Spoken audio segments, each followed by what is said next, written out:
আমন্ত্রণ জানাচ্ছি প্রিয় দর্শক মানচিত্র নিয়মিত আয়োজন কথোপকথনে। প্রিয় বন্ধুরা, প্রীতি, সালাম এবং শুভেচ্ছা নেবেন। আপনাদের যারা আওয়ামী লীগের ব্যাপারে আমার কাছে খোঁজ খবর রাখতে চান তাদের আমি জানিয়ে দিতে চাই যে 300 আসনে নির্বাচনে প্রার্থী দেওয়ার মতো প্রস্তুতি আওয়ামী লীগের আছে।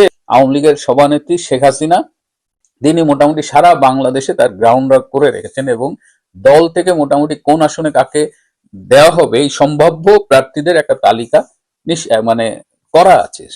গতকাল অ্যাসোসিয়েটেড প্রেসে সজীব ওয়াজেদ জাওয়ায় শেখ হাসিনার ছেলে এবং মাননীয় প্রধানমন্ত্রী শেখ হাসিনার আইটি অ্যাডভাইজার ছিলেন, তিনি একটি ইন্টারভিউ দিয়েছেন এবং এই ইন্টারভিউটা খুবই গুরুত্বপূর্ণ। তিনি বলেছেন যে বর্তমানে বাংলাদেশের যে অবস্থা সেখান থেকে উত্তরণ ঘটিয়ে বাংলাদেশকে যদি স্থিতিশীল করতে হয় তাহলে একটি ফ্রি, ফেয়ার এবং ইনক্লুসিভ নির্বাচন প্রয়োজন। সুষ্ঠু, অবাধ এবং অংশগ্রহণমূলক নির্বাচন, তার মানে হলো যে এই নির্বাচনে আওয়ামী লীগ, জাতীয় পার্টি সহ অন্যান্য পার্টিদেরও অংশগ্রহণ করতে দিতে হবে। সব পার্টির অংশগ্রহণেই একটা সুষ্ঠু, অবাধ নির্বাচন অনুষ্ঠিত হবে এবং সেই নির্বাচনে আওয়ামী লীগ অংশগ্রহণ করবে। তিনি আরো বলেছেন যে আওয়ামী লীগকে পর্যাপ্ত সময় দিতে হবে। এমনও হতে পারে যে শেষ মুহূর্তে আওয়ামী লীগের কার্যক্রমের উপর নিষেধাজ্ঞা প্রত্যাহার করে তাদের বললে যে তোমরা নির্বাচনে আসো। এ কারণে জয় বলেছেন যে তাদের পর্যাপ্ত সময় দিতে হবে। এই ইন্টারভিউটা অ্যাসোসিয়েটেড প্রেসে ছেপেছে যে প্রেসে মানে যে সংবাদ সংস্থায় কাজ করতেন বর্তমানে ইউনূসের প্রেস সচিব ডাস্টবিন শফি।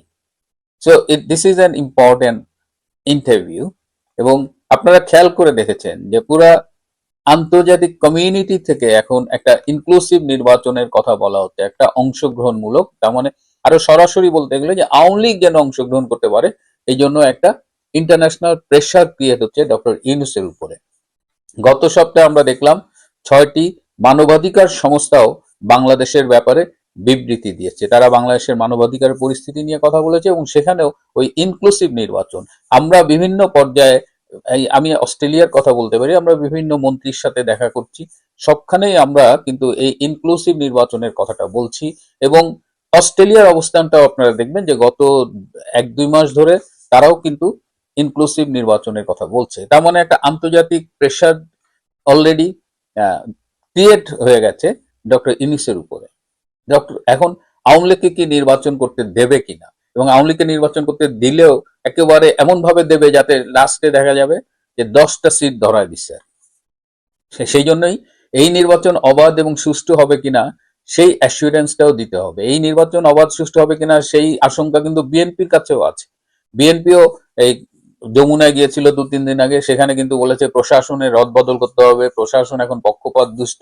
সো মানে অংশগ্রহণমূলক বা ইনক্লুসিভের বাইরেও অন্তর্ভুক্তিমূলক, আসলে অংশগ্রহণমূলক বললে ওই বিদেশিরা এই টার্মটা করেছে পার্টিসিপেটরি, অংশগ্রহণমূলক, তার মানে ভোটাররা ভোট দিল কিনা। আমরা বলছি না, ইনক্লুসিভ করতে হবে, মানে অন্তর্ভুক্তিমূলক। সো সেই জায়গায় এখন ডোনাররা বা ইন্টারন্যাশনাল কমিউনিটি এখন এই ইনক্লুসিভ মানে অন্তর্ভুক্তিমূলক ইলেকশনের কথা বলছে। জাতীয় পার্টির চেয়ারম্যান জিএম কাদের বলেছেন যে জাতীয় পার্টি এবং আওয়ামী লীগ ছাড়া নির্বাচন করা যাবে না। সো দেশের ভেতরে বাইরে একটা প্রেশার ক্রিয়েট হচ্ছে।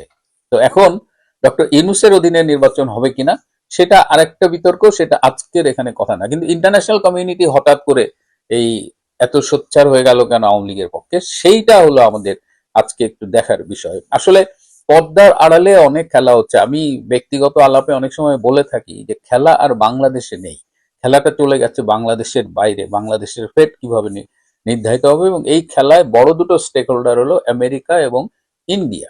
আমেরিকা এবং ইন্ডিয়ার সম্পর্কের উপরেও নির্ভর করছে বাংলাদেশের অবস্থান কি হবে। এবং ইন্ডিয়া আমেরিকার সম্পর্কটা যতদূর শেষ খবর পাওয়া যাচ্ছে যে তাদের সম্পর্কটা একটু হলেও ডেভেলপ করছে এবং ইন্ডিয়ার উপরে যে 50% ট্যারিফ চাপিয়ে দিয়েছিল আমেরিকা, সেটা এখন কমিয়ে হয়তো 15-16% নামানোর আলোচনা অলরেডি হয়ে গেছে। এবং এই যে ট্রাম্প যে ট্যারিফ নিয়ে এই পাগলামিগুলো করছে, এটা নিয়ে আমেরিকার ভেতরে একটা, ইভেন তার রিপাবলিকান দলের ভেতরেই একটা অসন্তোষ তৈরি হয়েছে এবং এখন অনেক কিছুই তাদের ভাইস প্রেসিডেন্ট জোডি ভ্যান্স এবং তাদের পররাষ্ট্রমন্ত্রী মার্কো রুবিও দেখছেন, তারা অনেক ক্ষেত্রে ডোনাল্ড ট্রাম্পকে বাইপাস করছেন এবং জোডি ভ্যান্সই এই ভারত আমেরিকার সম্পর্কটাকে এখন আমেরিকার পক্ষ থেকে নেতৃত্ব দিচ্ছেন মার্কো রুবিওকে সাথে নিয়ে, এবং সেই এদেরই তৎপরতায় আমেরিকা ভারতের সম্পর্কটা এখন অনেক ডেভেলপ করেছে। সো আমেরিকার পক্ষ থেকেও এখন ইউনুসের উপরে একটা চাপ তৈরি হয়েছে, যে আমেরিকার পুতুল বলা হয় ইউনুসকে। কারণ এটার বেশ কিছু কারণ আছে। তার অন্যতম কারণ হলো যে ইউনুস সরকার পরিচালনায়, দেশ শাসনে ব্যাপকভাবে ফেল করেছে, ট্রিমেন্ডাসলি ফেল করেছে, যেটা আমেরিকার জন্য অনেকখানি নাজুক অবস্থা তৈরি হয়েছে। আর আমেরিকা যেহেতু ইন্ডিয়ার সাথে একটা ভালো সম্পর্ক করতে চায়, এবং আমেরিকার সাথে ইন্ডিয়া আলোচনায় সবসময় ইন্ডিয়ার পক্ষ থেকে বাংলাদেশকে আলোচনায় একটা এজেন্ডা করা হয়েছে, সুতরাং ইন্ডিয়া বরাবরই বলেছে যে বাংলাদেশে একটা ইনক্লুসিভ নির্বাচন হতে হবে, এবং ইন্ডিয়া আমেরিকার মধ্যে একটা আন্ডারস্ট্যান্ডিং হচ্ছে যে বাংলাদেশে ইনক্লুসিভ নির্বাচনটা হওয়া উচিত। সো এই জায়গা থেকে জামায়াতের আমির ডক্টর শফিকুর রহমান বক্তৃতা দিয়েছে, তারও সুর কিন্তু বদলে গেছে। তিনিও বলেছেন যে প্রতিবেশীর সাথে তিনি ভালো সম্পর্ক করতে চায়, যাদের রাজনীতির মূলটাই হলো ভারত বিরোধিতা, বাংলাদেশে সারাক্ষণ ভারতকে গালি দেয়। আমেরিকায় যে তিনিও বুঝতে পারছেন যে ভারত ছাড়া তাদের গতি নাই। সো এই অবস্থায় এখন ভারত তো শুরু থেকেই বলছে, আমেরিকাও এখন কনভিন্সড। আমেরিকা এই মুহূর্তে ভারতের সাথেও ভালো সম্পর্ক রাখছে, পাকিস্তানের সাথেও ভালো সম্পর্ক রাখছে। দুইটা মানে বলা যায় দুইটা শত্রু রাষ্ট্রের সাথে একই সাথে কেন ভালো সম্পর্ক রাখছে, এই ব্যাপারে আমেরিকার একজন আমাকে চমৎকার একটা কথা বলেছেন। তিনি বলেছেন যে সাউথ এশিয়ায় পাকিস্তান হলো আমাদের লাঠিয়াল, আর ভারত হলো আমাদের বন্ধু। এবং পাকিস্তানের বিভিন্ন আর্মি জেনারেল বা থিঙ্ক ট্যাঙ্ক, তাদের কথাবার্তাও কিন্তু চেঞ্জ হয়ে গেছে। তারাও এখন বলছে যে ভারতের সাথে আমাদের বন্ধুত্বপূর্ণ সম্পর্ক রাখতে হবে, পারস্পরিক শ্রদ্ধা, মর্যাদা বোধ, এই কিছু টার্মসের বজিয়ে রেখে পাকিস্তান ভারতের সম্পর্কটা বন্ধুত্বপূর্ণ হতে হবে। এবং পাকিস্তান জামাত ইসলামের এক নেতা বলেছেন যে একই সময় 1947 সালে স্বাধীনতা লাভ করে ভারত আজকে বিশ্বের সুপার পাওয়ার, আর পাকিস্তান আজকে পৃথিবীতে ভিক্ষার থালা নিয়ে ঘোরে। সুতরাং এই সাউথ এশিয়ার পলিটিক্সটা চেঞ্জ হচ্ছে, এখানে আমেরিকার যে অ্যাগ্রেশনটা সেটাও একটা নতুন শেপ নিচ্ছে, এবং আগামী নির্বাচন আশা করা যায় যে আওয়ামী লীগের অংশগ্রহণই হবে। আপনাদের যারা আওয়ামী লীগের ব্যাপারে আমার কাছে খোঁজ খবর রাখতে চান, তাদের আমি জানিয়ে দিতে চাই যে 300 আসনে নির্বাচনে প্রার্থী দেওয়ার মতো প্রস্তুতি আওয়ামী লীগের সভানেত্রী শেখ হাসিনা, তিনি মোটামুটি সারা বাংলাদেশে তার গ্রাউন্ড ওয়ার্ক করে রেখেছেন, এবং দল থেকে মোটামুটি কোন আসনে কাকে দেওয়া হবে এই সম্ভাব্য প্রার্থীদের একটা তালিকা মানে করা আছে। সুতরাং আওয়ামী লীগকে যে একেবারে শেষ সময়ে আপনি ফাঁসায় দিবেন, আওয়ামী লীগ কিন্তু নির্বাচনের জন্য প্রস্তুত।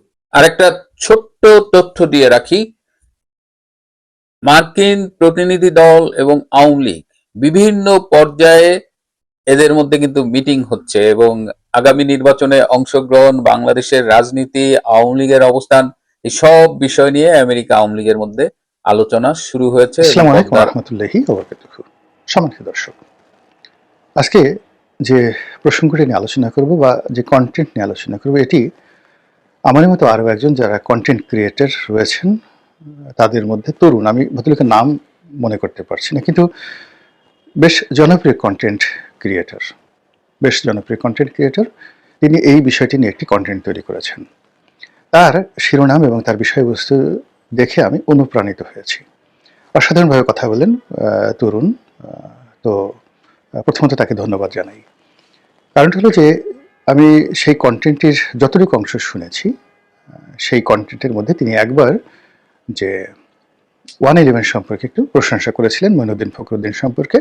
আর সেই প্রশংসা করার পর তার যারা ভিউয়ার রয়েছেন, তার ভিউয়ার আমার চেয়ে বেশি, হয়তো তার যে যাকে বলে পেজের যে রিচ, এটাও আমার চেয়ে বেশি।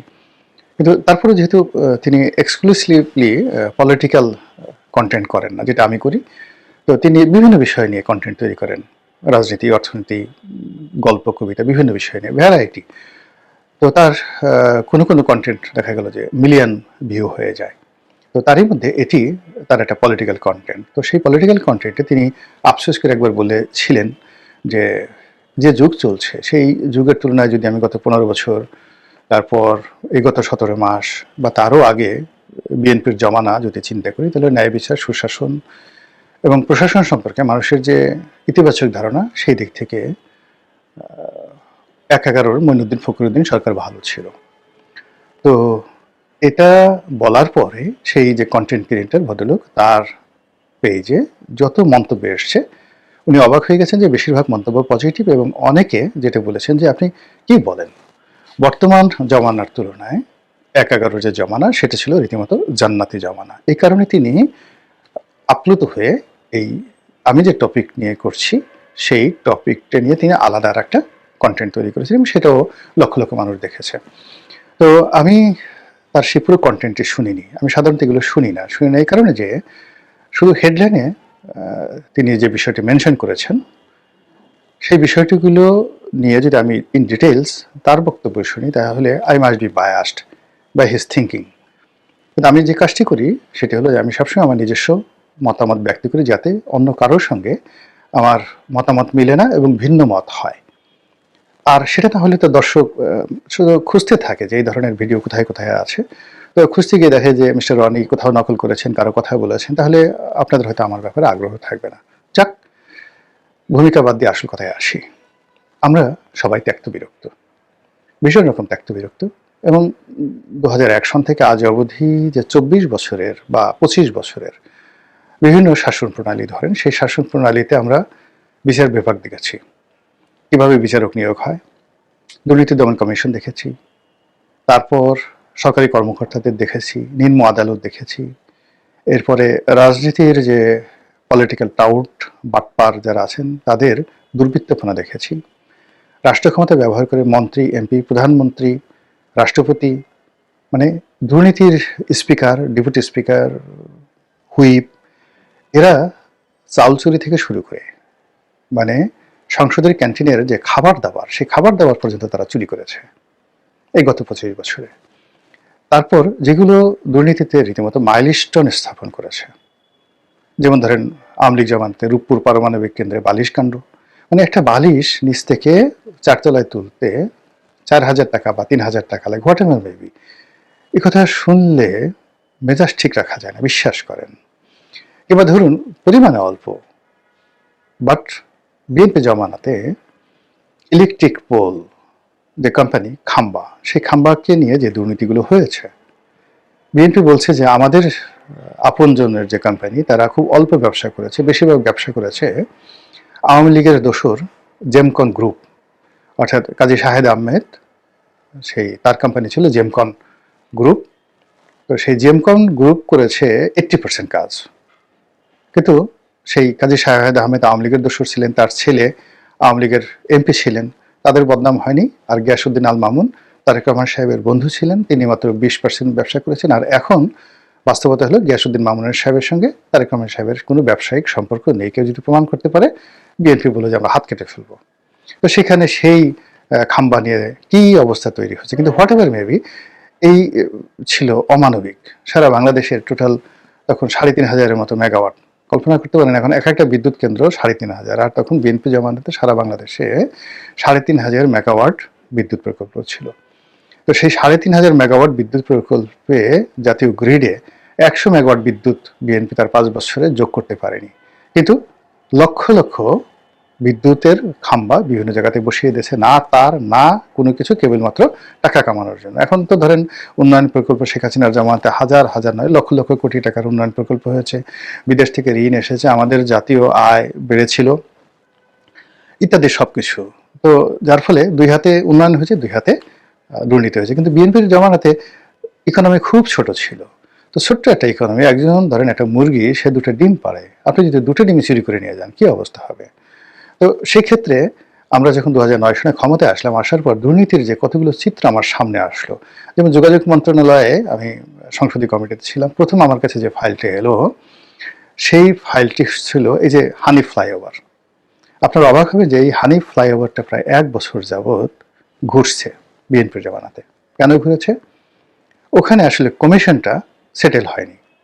মন্ত্রী যিনি দায়িত্বে ছিলেন তিনি কমিশন চেয়েছেন, আবার তিনি সেই কমিশন মানে ভবনের নাম করে তিনি কমিশন নিতেন, নাজমুল হুদা সাহেব। এবং এটা আমার কাছে মানে একেবারে, আমি গিয়াসউদ্দিন আল মামুন নিজে বলেছেন যে ভাই কি বলবো, যে এই লোকটা কি করতেন, এই সিএনজির নামে বিভিন্ন নামে যোগাযোগ মন্ত্রণালয় থেকে তিনি ঘুষ কালেকশন করতেন 100 টাকা, নিজে রাখতেন 10 টাকা আমাদেরকে দিতেন, নিজে রাখতেন 90 টাকা আমাদেরকে দিতেন 10 টাকা, আর সেই 10 টাকা নিয়ে আমরা বদনামের মধ্যে পড়েছি। এটা বাস্তবতা।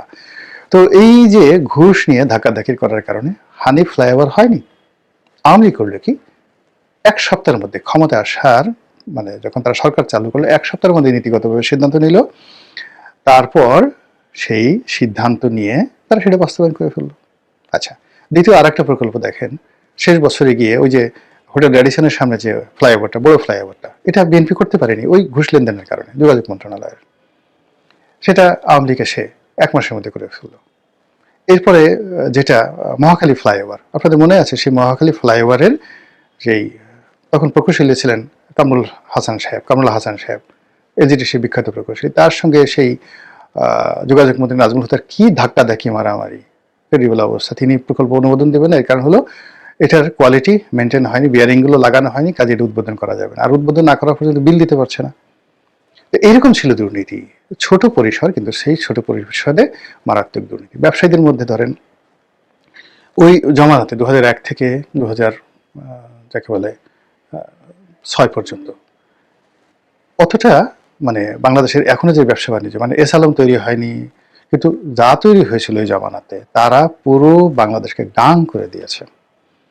যেখানে যতটুকু করা সম্ভব এক্সট্রিম পর্যায়ে, অর্থাৎ 2001 থেকে 2006 পর্যন্ত যে এক্সট্রিম লেভেলে সর্বস্তরে ব্যবসায়ীরা, আমলারা, কামলারা এক্সট্রিম লেভেলে যে দুর্নীতি করেছে, সেই দুর্নীতির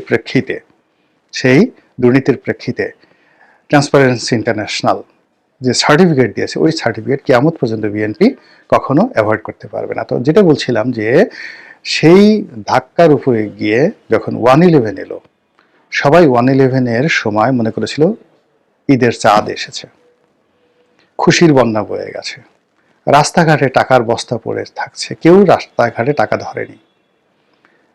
তারপর বাড়ি গাড়ি সবকিছু ফেলে লোকজন পালিয়েছে, এবং দুর্নীতিবাজেরা আমার জানা মতে বাংলাদেশ সৃষ্টি হওয়ার পরে না, তারও আগে এই বাংলায় যেদিন থেকে ধরেন ইশাখার রাজত্ব, মুশাখার রাজত্ব, শায়েস্তা খানের রাজত্ব, মীর জুমলার রাজত্ব, তারপরে আলিবর্দী খার রাজত্ব, আলিবর্দী খার আগে মুর্শিদ কুলি খার রাজত্ব, এগুলো খুবই রিমার্কেবল।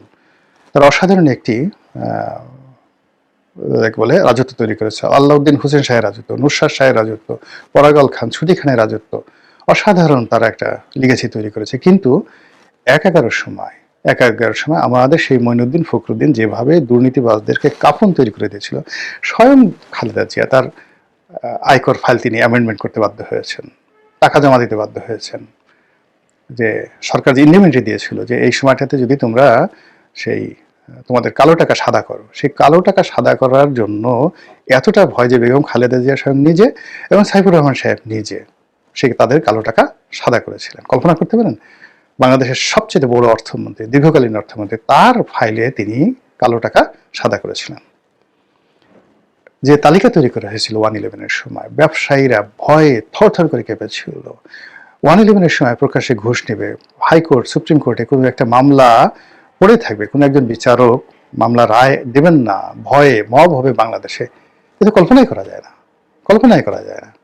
সেই জিনিসগুলো হয়েছিল। এখন মানুষ এত বছর পরে 25 বছরের যে রাজনীতি বা তার আগের সেই 11 যে সময় হয়েছে তার আগের 26 বছরের রাজনীতি, 26 না আরো বেশি, 30 বছরের রাজনীতি যদি 2006 সন ধরেন, তো 2006 সন 1971 থেকে 25 বছর, সেই 25 বছরের যে রাজনীতি সকলে 50 বছর, সেই 50 বছরের ইতিহাসে যদি বিচ্ছিন্ন কোনো ঘটনা মনে না করেন তাহলে উন্নয়ন হয়তো হয়নি, অর্থনীতির যে চাকা ওটা পিছিয়ে পড়েছিল, কিন্তু সামাজিক যে অবক্ষয় এটি রোধ হয়েছিল, আইনের শাসন প্রতিষ্ঠিত হয়েছিল, মানুষের মনে স্বস্তি ফিরে এসেছিল, মানুষ নির্ভয়ে নিশ্চিন্তে প্রশাসনের উপর নির্ভর করতে পারত, প্রশাসন তাকে সহযোগিতা করত, সেনাবাহিনীর উপরে মানুষের আস্থা ফিরে এসেছিল, কোনো সন্দেহ নেই। বাংলাদেশ আর্মি যদি কখনো দেশপ্রেমিক হয়ে থাকে সেটা 11 সময় হয়েছিল, কিন্তু এরশাদ জামানাতে আর্মি দেশপ্রেমিক হয়নি, এর সাথে দাবিদার ছিল। শেখ হাসিনার জামানাতে আর্মিকে কোনো অবস্থায় আপনি দেশপ্রেমিক বলতে পারবেন না। আর্মির যে সমস্ত কর্মকর্তারা আওয়ামী লীগের দোষর ছিলেন তারা আর্মির সুনাম সুখ্যাতি নষ্ট করেছিল। আর্মির জীবনে তিনটে ইভেন্ট, একটা ইভেন্ট ছিল 71 মুক্তিযুদ্ধ, তারা রিভোল্ট করেছিল। দ্বিতীয় ছিল যে 75-এর 15ই আগস্টে বঙ্গবন্ধুর হত্যাকাণ্ডের পর আওয়ামী লীগের মধ্যে নানা টারমাটাইল হওয়ার পরে তারা খুনিদের পক্ষ অবলম্বন করেনি, তারা রুখে দাঁড়িয়েছিল এবং শহীদ প্রেসিডেন্ট জিয়াউর রহমানের নেতৃত্বে 7ই নভেম্বর তারা ঘটিয়েছিল। এটা তাদের দ্বিতীয় লিগেছি। আর থার্ড লিগেছি হলো এই 11-র সময়। এর বাইরে কোনো লিগেসি নেই, নাথিং। এই কথাটাই সেই কন্টেন্ট ক্রিয়েটর বলেছেন। আর বলার কারণে আমার কাছে মনে হলো যে আই শুড সে, আমার এটা বলা উচিত। এই কারণ হলো যে অতিরিক্ত ফ্ল্যাটারিং, যে কোনো ব্যাপার অতিরিক্ত ফ্ল্যাটারিং, সেটা ডিজিএফআই হোক, এনএসআই হোক, ডিবি হোক বা পুলিশ হোক, মানে শক্তিশালী অর্গানাইজেশনগুলোর ফ্ল্যাটারিং করা মানে এদেরকে শেষ করে দেওয়া, নিজেও শেষ হয়ে যাওয়া। দ্বিতীয়ত হলো যারা ভালো কাজ করেছেন, ফখরুদ্দিন সাহেব ঘুষ খেয়েছেন, মইনু আহমেদ ঘুষ খেয়েছেন, আমি বলতে পারবো না, কোনো অবস্থায় বলতে পারবো না। আমার মনই বলছে না যে তারা ঘুষ খাননি, তারা সৎ মানুষ ছিলেন। এখন আপনি এই সমাজে ধরেন যারা আছে তাদেরকে আপনি সৎ মানুষ বলতে পারবেন? কাকে বলবেন আপনি এই সরকারের সৎ মানুষ? বুকে হাত দিয়ে বলেন তো, কাকে আপনার মনে হবে মইনুদ্দিন ফখরুদ্দিনের মতো সব জায়গাতে? আমি তো মানে মইনুদ্দিন সাহেবকে নক করলে পাওয়া যেত। সেনা প্রধান মইনু আহমেদকে আপনি যতই বলেন না কেন, তিনি পুরো সময়টাতে এনি বডি তাকে নক করে পেতেন, সাংবাদিকরা পেতেন, জনগণ পেতেন, রাজনীতিবিদরা পেতেন, এবং যার কাছে যেতেন, মানে তার কাছে যারা যেত সবাইকে তিনি সহযোগিতা করতেন, সবাইকে আশ্বাস দিতেন, এবং তিনি কথা দিয়ে কথা রাখেন না এরকম একটা সিঙ্গেল ঘটনা নেই। যখন আওয়ামী লীগ সরকার ক্ষমতা আসলে আমি তাকে ক্লোজলি দেখেছি, 111-এর সময় তাকে দেখিনি। ফখরুদ্দিন সাহেব, তার একটা লং আউটস্ট্যান্ডিং ক্যারিয়ার রয়েছে, অসাধারণ একজন ব্যক্তিত্ববান মানুষ। একটা সিঙ্গেল শব্দ 2 বছর ক্ষমতার পর্যায়ে থেকে এখন দেখেন তো যত লোক আসছে এই সরকারে, সবাই তাদের শব্দ বোমা দ্বারা, শব্দ দূষণ দ্বারা পুরো জাতিকে কলঙ্কিত করে ফেলেছেন। এই যাকে বলা হয় অন্তর্বর্তীকালীন সরকারের সবাই, তাদের সবার কথা দ্বারাই জনগণ বিভ্রান্ত হয়েছেন। কিন্তু প্রধান উপদেষ্টা হওয়ার পরেও ফখরুদ্দিন সাহেবের একটা সিঙ্গেল ডায়ালগ আপনি দেখেন তো, স্মরণ করে দেখেন, আপনার বিরক্তি লেগেছে বা এখন পর্যন্ত? আমরা আনগ্রেটফুল নেশন, আমরা তাদেরকে নিয়ে এখন গালাগালি করি, কিন্তু যদি আপনি 50 বছরের লিগেছি দেখেন, তখন চুলকার কবেকার অন্ধকার বিদিশার নিশা, ওই যে বিখ্যাত জীবনানন্দ দাশের যে কবিতা, সারা পৃথিবী ঘোরার পরে আমরা যদি দুদণ্ড অল্প সময় সুখ এবং শান্তি এবং সমৃদ্ধির স্বপ্নে বিভোর হয়ে যদি কারো দিকে তাকিয়ে থাকি, 50 বছর ইতিহাসে মনে হবে ওই যে মঈনুদ্দিন ফখরুদ্দিনের দিকে তাকিয়েছি। আমাদের আশা ছিল ডক্টর মোহাম্মদ ইউনূস মঈনুদ্দিন ফখরুদ্দিনকে ওভারকাম করতে পারবেন, কিন্তু হয়নি, সেটা হয়নি। ফলে এখন দেখেন যে কন্টেন্ট ক্রিয়েটাররা, সাধারণ মানুষরা তাদের সেই জমানাকে শান্তির জমানা, জান্নাতি জমানা হিসাবে আখ্যায়িত করছেন। মহান আল্লাহ আমাদের সবাইকে হেদায়েত দান করুন এবং হেফাজত করুন। আসসালামু আলাইকুম